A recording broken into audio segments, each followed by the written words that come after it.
Goedemiddag dames en heren, vandaag zijn we in Echt bij de Veldmeijer groep en spreken we met Roel Veldmeijer voor de Maastricht University Challenge en de Limburg Innovation Challenge. Ja, wij zijn Veldmeijer groep, we bestaan bijna 70 jaar inmiddels. Ooit begonnen met jukeboxen en flipperkasten en voetbaltafels. En inmiddels zijn we uitgegroeid tot de marktleider in Europa op het gebied van arcadehallen. En arcadehal kennen jullie misschien van Centerparks vroeger of op een pretpark zoals Disneyland. Daar hebben we er inmiddels 50 van door heel Europa. En dan speel je allemaal spelletjes zoals achter mij. Hoe speelt innovatie een rol in jullie branche? Is dat dagdagelijks aan de orde?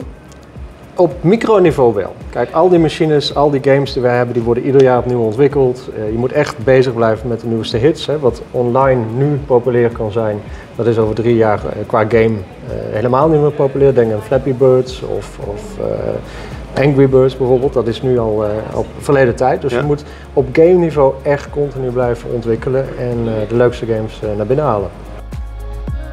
Waarom doen jullie mee aan deze challenge eigenlijk? Vooral omdat wij willen leren van studenten. En in dat opzicht, kijk, wij zijn best wel narrow-minded op dit vlak. Hier hebben we heel veel kennis van, maar misschien moeten wij breder gaan denken in hoe wij leisure groter kunnen maken dan arcadehal alleen.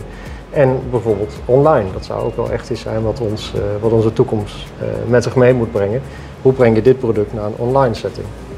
En tot slot, zou jij ze nog een tip of een idee van jou persoonlijk willen meegeven waar ze aan zouden kunnen denken? Ja, ik vind het vooral heel leuk. Ik heb zelf op de universiteit gezeten en wat ik miste was dat het vooral tekstboeken waren waarin hele grote business cases van Coca-Cola of McDonald's werden omschreven. Nou, dit is op een kleiner niveau, maar daardoor wel, vind ik, leuker en interessanter en zie je het ook als een heel leuk project.